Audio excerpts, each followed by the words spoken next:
မင်္ဂလာပါခင်ဗျာ Automotive Online Training မှာကြိုဆိုလိုက်ပါတယ်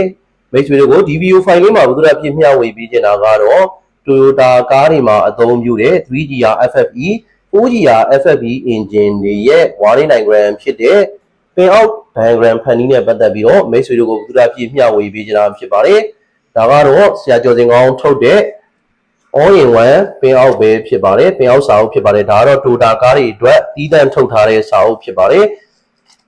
စာအုပ်ရဲ့ရှိမှာဆိုလို့ရှိရင်တော့မာတိကာပါဝင်မှာဖြစ်ပါတယ်မာတိကာအလိုက်ပေါ့နော်ဘယ်ကားလဲဆိုတာကိုယ့်ရဲ့ဒီကြည့်ရမယ့်ကားကိုရွေးချယ်လို့ရမှာဖြစ်ပါတယ် 3GR 4GR တွေကတော့ဒါ285ဖြစ်တဲ့အတွက်ဒီနေရာလေးမှာကြည့်လိုက်မယ်ပေါ့နော်ဒီနေရာမှာဆိုလို့ရှိရင်ဒါက 3GR 4GR တွေပေါ့နော် 3GR 4GR တော့ဒါပင်ရောက်တွေကတူတူပဲဖြစ်တဲ့အတွက်ကိုဒီမှာတစ်ခါတည်းကြည့်လိုက်မယ်ပေါ့နော်ဒီမှာဆိုရင်တော့ဒါကသူ့ရဲ့ ECU ပေါ့နော်ဒါကသူ့ရဲ့ control boot ဖြစ်ပါတယ်ဒါတော့သူ့ရဲ့ဒီ ECU ရဲ့ number တွေပေါ့နော်ဒီမှာဆိုရင် engine control ပေါ့နော် Toyota 89666တဲ့ပေါ့နော်22081ဆိုပြီးတော့ဒါသူ့ရဲ့ ECU ရဲ့ဒါ pass number ဖြစ်ပါတယ်ဒန်ဆိုရဲ့ pass number ကတော့ဒါဒီအပေါ်က number ကတော့ Toyota ရဲ့ number ပေါ့နော်အောက်က number ကကျတော့ဒါဒန်ဆိုရဲ့ number ဖြစ်တဲ့20500ပေါ့နော်0530ပေါ့နော်ဒီလိုပုံစံမျိုးနဲ့ပြထားပြီးတော့ဒီမှာတွဲဖို့လို့ရေးထားတယ်ပေါ့နော်အဲ့တော့ဒီမှာ ECU ကိုကျွန်တော်တို့ဒါ payout ဖတ်တဲ့အခါမှာပေါ့နော် ECU ရဲ့ပင်တွေကကြတော့သူကအဖိုပင်တွေဖြစ်တယ်ဒါပေမဲ့ဒီစာအုပ်ကကြတော့ဒါအမပင်တွေပေါ့နော်ဒါကတော့အမပင်ဖြစ်တဲ့အတွက်ကိုသူကဘယ်ဘက်ကရေးထားလဲဆိုတော့ဘယ်ဘက်ကနေပြီးတော့ပင်နံပါတ်တွေကိုရေးထားပါတယ် ECU မှာဆိုရင်တော့ပင်တွေကအဖိုပင်တွေဖြစ်တဲ့အတွက်ကိုညာဘက်ကနေပြီးတော့စရေးပေးရမှာဖြစ်တယ်ပေါ့နော်ဒါဆိုလို့ရှိရင်ဒီ ECU ကဒီမှာဆိုရင်ပေါ့နော်သူကဒီ connector အနေနဲ့ဆိုရင်1 2 3 4 5 6ခုရှိမယ်ပေါ့နော် connector 6ခုရှိမယ်အဲ့တော့ဒီစာအုပ်မှာဆိုလို့ရှိရင်လေသူ့ရဲ့ connector ကအားလုံးပေါင်းဆိုလို့ရှိရင်ဒီမှာ3ခု4ခု5ခု6ခုဆိုပြီးတော့ရှိမယ်ပေါ့နော်ဒါကတော့ connector number တွေဖြစ်တယ်ဒါ connector ကိုဒါ ABCD ပေးလိုက်တယ်ပေါ့နော် ABCD ဒီမှာဆိုရင် A B C D E F ဆိုပြီးတော့ဒီလိုပုံစံမျိုး connector တွေကိုဒါ number လေးတွေပေးထားတယ်ပေါ့နော်အခရာလေးနဲ့ပေးထားတယ်အဲ့ဒီမှာ A ရဲ့ connector မှာဘာတွေပါလဲဆိုတော့ဒါသူ့ရဲ့ဒီပင်နံပါတ်တွေပေါ့နော်ပင်နံပါတ်မှာဆိုရင်ဘယ်ပင်တွေကဘာကိုဒီထိန်းချုပ်နေတယ်ဘယ်ဟာနဲ့ဆက်ထားလဲဆိုတာကိုဒါဖော်ပြထားတယ်ပေါ့နော်ဒီမှာဆိုရင်ဒါ connector A ရှိမယ်ဒီမှာ B ဒီမှာ C ပေါ့နော်ဒီမှာ D ရှိမယ်ဒီမှာ E connector ဒီမှာ F connector ဆိုပြီးတော့ရှိမယ်ပေါ့နော်အဲ့ဒီမှာအဲ့ဒီ connector တွေမှာပါနေတဲ့ပင်တွေကပေါ့နော်ဒီမှာဆိုရင်1 2 3 4ရေးထားတယ်ဒါကတော့ A connector ပေါ့နော် E connector မှာဆိုလို့ရှိရင်အားလုံးပေါင်း34ပင်ပါတယ်ဒီမှာလည်း34ပင်ပါမယ်ပေါ့နော်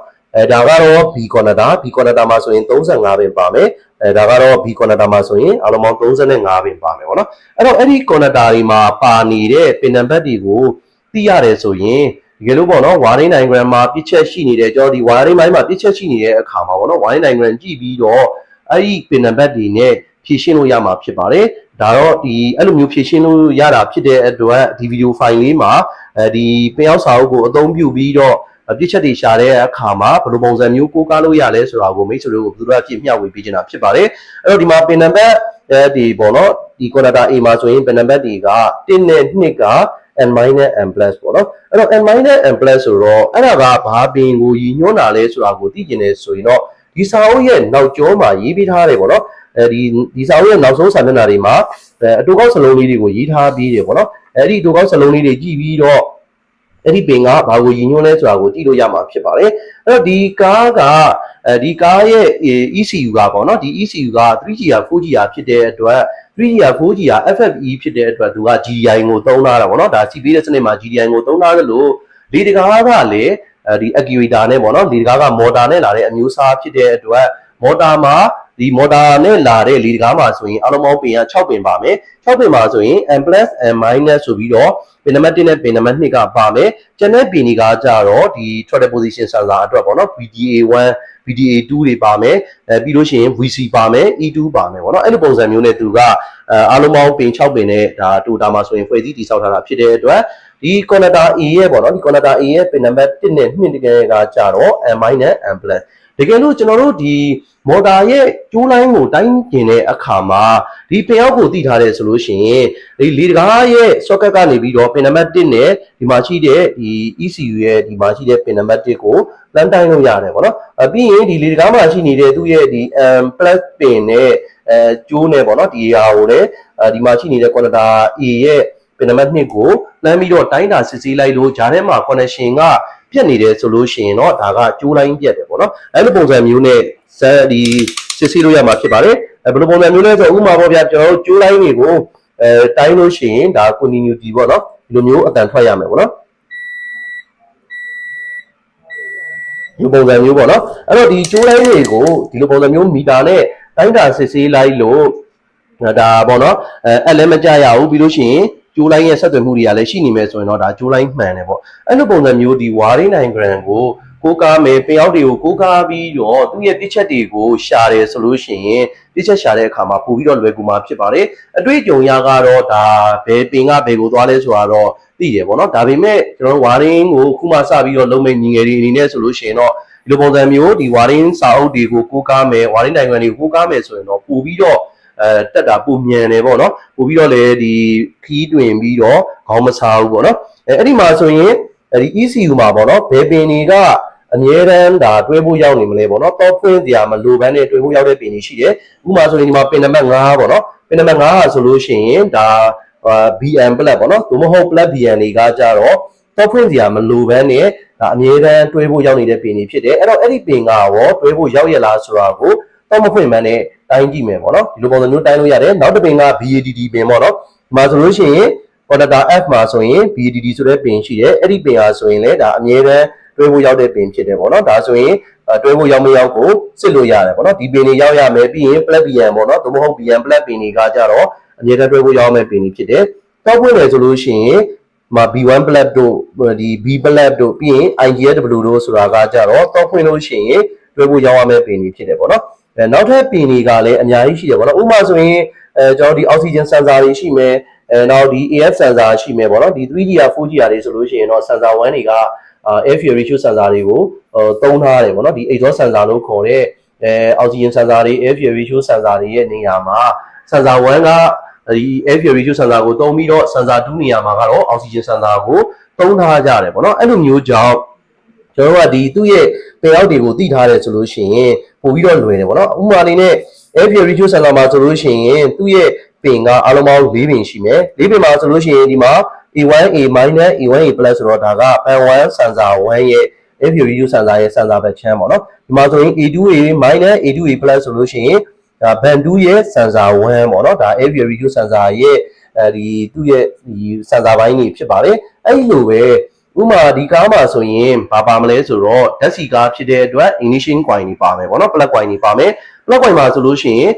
ကျန်းချင်းအနေနဲ့၄ပင်ရှိမယ်ပေါ့နော်၄ပင်မှာဆိုရင် plug B ရှိမယ်ပြီးရင် ground ရှိမယ်အဲ့တော့ plug B နဲ့ ground ကကြတော့ဒီ ECU နဲ့ချိတ်ဆက်ထားတာမဟုတ်ဘူး plug B ကကြတော့ကျွန်တော်ဒီ EFI relay တို့တခြားဒီ relay တွေကနေလာပြီးတော့မှသူကဒီအပေါင်းကိုတော့ဖွင့်ရင်ဓာတ်ရိုက်ပေးတဲ့ပင်ဖြစ်တယ်အဲ့တော့ ECU ကထွက်တာမဟုတ်ဘူးground ပင်ကလည်း ignition coil ရဲ့ဒီ plug coil ရဲ့ ground ကလည်း direct ground ဖြစ်တဲ့အတွက် ECU နဲ့ချိတ်ဆက်ထားမှာမဟုတ်ဘူးပေါ့နော်ဒါပေမဲ့ ECU နဲ့ချိတ်ဆက်ထားတာနှစ်ပင်ရှိတယ်တစ်ပင်ကကြတော့တိုင်ပင်ကြိုးပေါ့နော် IGT ဖြစ်ပါတယ်နောက်ထပ်တစ်ပင်ကကြတော့ IGF ပေါ့နော် IGF ဆိုတာ feedback ဖြစ်ပါတယ်အဲ့လိုမျိုး feedback တွေကကြတော့ဒီမှာဘယ်ပင်နေနဲ့ဝင်လဲဆိုတာဒီမှာရှာကြည့်လို့ရတယ်ပေါ့နော်IGT ကိုကြည့်ကြည့်မယ်ပေါ့နော် IGT ဆိုလို့ရှိရင်သူ့ရဲ့ပင်တွေကပေါ့နော်ဘယ်ဒီ connector ထဲမှာပါဝင်မလဲပေါ့နော်ဒါဆိုရင်ကျွန်တော်ဒီမှာကြည့်ကြည့်မယ်ဒီမှာဆိုရင် IGT 4ရှိမယ် IGT 1ရှိမယ်ဒါဆိုရင် plug coil number 1နဲ့ plug coil number 4ရဲ့တိုင်ပင်တွေပေါ့နော်တိုင်ပင်အတွက်တွေနောက်ပြီးတော့ IGF က2ပင်ပဲရှိမယ်။တော့ကြတော့ V ပေါ့နော်6လုံးလုံး engine ဖြစ်တယ် V ဖြစ်တယ်အဲ့တော့ band 1အတွက် IGF feedback က2ပင်ပဲရှိမယ်ပေါ့နော်။ plug coil 3လုံးရဲ့ဒီ IGF ပင်တွေကိုပေါင်းပြီးတော့မှ IGF 1အနေနဲ့ EC တွေကို2ပင်ဝင်တယ်။နောက် plug coil ဒီ band 2ပေါ့နော် band 2ရဲ့ရှိနေတဲ့ plug coil ရဲ့ IGF တွေကိုပေါင်းပြီးတော့မှဒီမှာ IGF 2ဆိုပြီးတော့ EC တွေကိုဝင်တယ်အဲ့တော့ဒီပင်တွေပြတ်နေတယ်ဆိုလို့ရှိရင်လည်း plug coil တွေကမီးထွက်မှာမဟုတ်ဘူးပေါ့နော်ဒါကိုလည်းသိရမယ်ပေါ့နော်အဲ့တော့ဒါက IGF IGT ကကျတော့ခုနတွေ့ထားတာက2ပင်ပဲတွေ့ရသေးတယ်ပေါ့နော်ဒီမှာဆိုလို့ရှိရင် IGT 1ရယ် IGT 4ရယ်ပြီးရင်ဒီမှာ IGT 3ရယ်ပေါ့နော်တခြားပင်တွေလည်းရှိမယ်ဒါကသူက6လုံးလုံးဖြစ်တဲ့အတွက်ဒီ IGT ဒီ5တွေ6တွေလည်းရှိအောင်မယ်ပေါ့နော်ဒီမှာဆိုလို့ရှိရင် IGT 5ပေါ့နော်ဒီမှာဆိုရင် IGT 6ပေါ့နော်အစရှိသည်ဖြင့်ဒီလိုပုံစံမျိုး IGT က1 2 3 4 5 6ထိပင်တွေအကုန်လုံးရှိရမယ်အဲ့တော့ connector ကဘယ် connector တွေလဲပေါ့နော်ဒီမှာဆိုရင် connector A မှာ IGT 5နဲ့6နဲ့ကရှိမယ်ပြီးရင် connector ဒီ C မှာဆိုလို့ရှိရင်တော့ IGT 3ရယ် IGT 4ရယ် IGT 1ရယ်ပေါ့နော် တော့ IGD2 တစ်ခုတော့ရှိအောင်မယ် IGD2 ကလည်းဒီပင်အောင်ဆောင်ထဲမှာပဲကျွန်တော်ပြန်ပြီးတော့ရှာလို့ရမယ်ပေါ့နော်ဒီလိုပုံစံမျိုးနဲ့သူ့ရဲ့ timing ကကျိုးတိုင်းကောင်းမကောင်းကိုပင်အောင်ဆောင်ကိုကြည့်ပြီးတော့တိုင်းတာစစ်ဆေးလို့ရမှာဖြစ်ပါတယ်အဲ့ဒီလိုပဲဒီမှာ not sensor တွေပါတယ် not sensor ကဘန်1ဘန်2ဆိုတော့နှလုံးပါမယ်ဒီမှာဆိုရင် EKNK1 ရယ် EKNK2 ရယ် EKNK ရယ်sorry ဒါ KNK ပေါ့နော် KNK1 KNK2 ကကြတော့ not sensor နှလုံးရဲ့ signal ပင်တွေဖြစ်တယ် EKNK နဲ့ EKNK2 ကကြတော့အဲ့ဒီ sensor တွေရဲ့ ground တွေဖြစ်တယ်အဲ့တော့ KNK1 ရဲ့ ground က EKNK ဖြစ်တယ် KNK2 ရဲ့ ground က EKNK2 ဖြစ်တယ်ပေါ့နော်အဲ့တော့ not sensor နှလုံးကပင်ကကြတော့သူကနှစ်ပင်နဲ့လာတယ်ပေါ့နော် not sensor တွေမှာတစ်ပင်နဲ့လာတာရှိတယ်နှစ်ပင်နဲ့လာတာရှိတယ်အဲ့တော့နှစ်ပင်နဲ့လာတာဖြစ်တဲ့အတွက်နှစ်ပင်လုံးက ECU ထဲကိုဝင်တယ်အဲ့တော့ sensor ကနေကျိုးတိုင်းကောင်းမကောင်းကဒီမှာပင်ရောက်တွေတည်တဲ့အတွက်လှမ်းပြီးတော့တိုင်းလို့ရတယ်ပေါ့နော်တိုင်းတာစစ်ဆေးလို့ရမှာဖြစ်ပါတယ်ပြီးတော့နောက်ထပ်ပေါ့နော်ဒီ water temperature sensor ဆိုရင်ဒီမှာ THW နဲ့ပြရတယ်ပေါ့နော်ဒါဆိုရင် THW ဆိုရင် water temperature sensor ရဲ့ signal ပင်ပြီးရင် E2 ကကြတော့ ground ဖြစ်မယ်ပေါ့နော် E2 ဆိုတာကဒီထဲမှာ E2 ပင်ကိုလိုက်ရှာလို့ရတယ်ပေါ့နော်ဒီထဲမှာဆိုရင်သူဒီ ECU ကနေပြီးတော့ sensor တွေကိုပေါင်းပြီးတော့ ground ချထားပြီးတဲ့ပင်ရှိအောင်မယ်ပေါ့နော်အဲ့တော့ E2 တွေ E1 တွေဒီမှာဆိုရင် E2 ပေါ့နော် E2 ဆိုရင်ဒါအဲ့ဒီ sensor တွေရဲ့ဒါ ground တွေဖြစ်မယ်ပေါ့နော်အဲ့ဒီလိုပဲဒီမှာ THA ဆိုလို့ရှိရင်ဒါကသူ့ရဲ့ဒီလေးအဝင်ပူချိန် sensor ပေါ့နော် IED sensor ရဲ့ signal စားဖြစ်တယ်ပေါ့နော်ပြီးရင်ဒီမှာ E2G VG VC2 အစရှိသဖြင့်ပေါ့နော်ဒါသူ့ရဲ့ဒီကျွန်တော် MEF sensor တို့ဒီတခြား sensor တွေပေါ့ဗျာနော် sensor တီးတီးရလာတဲ့signal ပင်တွေရှိတယ်ပြီးရင်သူတို့ပေးတဲ့ 5 volt ပေးတဲ့ VC တွေရှိမယ်အစရှိသဖြင့်အဲ့ဒီပင်တွေကရောရောက်ရလားဆိုတာကိုဒီမှာဒီစာအုပ်ကိုကြည့်ပြီးတော့ကိုးကားလို့ရမှာဖြစ်ပါတယ်ပေါ့နော်ပြီးရင်အရေးကြီးတဲ့ပင်ပေါ့နော်ဒီမှာ MIEN ကဘယ် connector မှာရှိမယ်ဆိုတော့ F ဆိုတဲ့ connector ဒီ connector ထဲမှာရှိမယ်ပေါ့နော်F ဆိုတဲ့ connector မှာပင်နံပါတ်73ကကြတော့ MIEN ကအရင်အရေးကြီးပါတယ်သူကကြတော့ system main relay အတွက်ပေါ့နော်ဒီဘယ်လိုပြောမယ်ဆိုတော့ EFI relay ပေါ့ဗျာနော် EFI relay ကိုဒီ coin back channel ကိုပေါ့နော် coin back channel ကိုသူက power ပေးရမယ်ကောင်အဲ့တော့ဒါကကြတော့တော့ဖွင့်တဲ့အချိန်မှာ IEW က ECU တွေကိုဝင်သွားတဲ့အချိန်မှာ MIEN ကတွဲဖို့ပြန်ထုတ်ပေးရတဲ့ပင်ဖြစ်ပါတယ်အဲ့တော့ MIEN ထုတ်ပေးမှသာဒီအဲ့ဒီ EFI relay က on ပြီးတော့မှဒီ plug coin တွေကိုအပေါင်းပေးတာတွေပြီးလို့ရှိရင် injector တွေအပေါင်းပေးတာတွေပေါ့နော်အဲ့လိုမျိုးတွေလုပ်ပေးတာဖြစ်ပါတယ်ဒါပေမဲ့ဒီဟာကြတော့ဒီ GDI စနစ်ဖြစ်တဲ့အတွက် GDI စနစ်မှာ driver boot ပါတာဖြစ်တဲ့အတွက်driver boot ကနေပြီးတော့ပဲ injector တွေကိုတိုက်ရိုက်ထိန်းတဲ့ပုံစံဆိုလို့ရှိရင်တော့ injector တွေကို plug ဖြီကတော့ရောက်မှာမဟုတ်ဘူးပေါ့နော်ပုံမှန် EFI နေဆိုလို့ရှိရင်တော့တော့ဖွင့်တဲ့အချိန်မှာဆိုရင် EFI relay ကနေပြီးတော့ plug ဖြီတွေက injector တွေကိုလည်းရောက်မယ်တခြားသောဒီ sensor တွေဖြစ်တဲ့ MES sensor မှာတွဲဖို့တပင်ရောက်တဲ့ဟာတွေရှိမယ်နောက်ပြီးတော့ဒီ pass controller မှာတွဲဖို့ရောက်တဲ့ဟာမျိုးတွေရှိမယ်နောက်ကျွန်တော် oxygen sensor တွေ air fuel ratio sensor တွေကိုဒီ heater ဘက်ကိုပေးတဲ့ plug ဖြီတွေပေါ့နော်တွဲဖို့ရောက်ရမယ့်ပင်တွေရှိတယ်အဲ့ဒီလိုမျိုးရောက်ဖို့အတွက်EFI relay ကအလုပ်လုပ်ဖို့လိုတယ်အဲ့ဒီ EFI relay လုပ်ဖို့အတွက်ကဒီပင်ပေါ့နော် MIEN ဆိုတဲ့ပင်ကထွက်ဖို့လိုတယ်အဲ့ဒီပင်ထွက်မှသာ ECU တွေကနေအဲ့ဒီပင်တွဲဖို့ထွက်မှသာ EFI relay ကအလုပ်လုပ်တယ်ပေါ့နော်အဲ့လိုမျိုးမထွက်ဘူးဆိုလို့ရှိရင် EFI တွေကိုsorry ဒီ ECU တွေကိုဒီပေါ့နော် BADD ဆိုတဲ့ပင်တွေမဝင်တာလားplug BN ဆိုတဲ့ပင်တွေမဝင်တာလားပြီးရင်တော့ဂျိုးတွေပေါ့နော် IGS ဆို IGSW ဆိုတဲ့ပင်တွေမဝင်တာလားဆိုတာကိုစစ်ဆေးပြရမှာဖြစ်ပါတယ်ပြီးရင်သူ့မှာကန်လိုင်းတွေရှိတယ်ပေါ့နော်ဒီမှာဆိုရင်ကန် height တွေကန် low တွေရှိမယ်ပေါ့နော်ကန် height ကန် low တွေကသက်ဆိုင်ရာ ECU တွေနဲ့ချိတ်ဆက်ထားတဲ့ကန်လိုင်းတွေဖြစ်ပါတယ်အဲ့ဒီကန်လိုင်းတွေရောဒီအလုပ်လုပ်ရဲ့လားပေါ့နော်ကျိုးလိုင်းဆက်သွယ်မှုတွေရှိရဲ့လားဆိုတာကိုစစ်ဆေးပြရမှာဖြစ်ပါတယ်ပြီးတော့ဒီမှာဆိုလို့ရှိရင်ဘာတွေပါမလဲဆိုတော့ဒီကောင်မှာကျတော့ injector driver ဘူးကပေါ့နော်ဒီမှာသူက ECU ကနေပြီးတော့ injector တွေကိုထိန်းဖို့အတွက်ဒီမှာသူက shed 30 30 50ပေါ့နော်အဲ့လိုပုံစံမျိုးနဲ့သူက injector လုံးချင်းစီရဲ့ဒီ timing တွေကိုထိန်းတဲ့ဟာပေါ့နော်ဒီမှာ30 30 50ပြီးရင်တခြား injector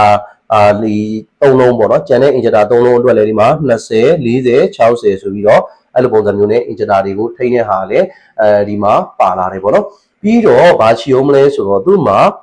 ဒီဟာလေးပေါ့နော်ဒီနေရာဆိုလို့ရှိရင်ဒါဒီ connector B ပေါ့နော်ဒီမှာ connector B ရာဆိုရင် gear box အတွက်ကိုဒါထိန်းချုပ်တဲ့ connector ဖြစ်ပါတယ်ဒါ ECU ကနေပြီးတော့ဒီ gear box မှာရှိနေတဲ့ပင်တွေဖြစ်တဲ့ S4 တို့ဒီ solenoid တွေပေါ့နော် S4 တွေ S3 တွေ 2 တွေ 1 တွေပြီးလို့ရှိရင်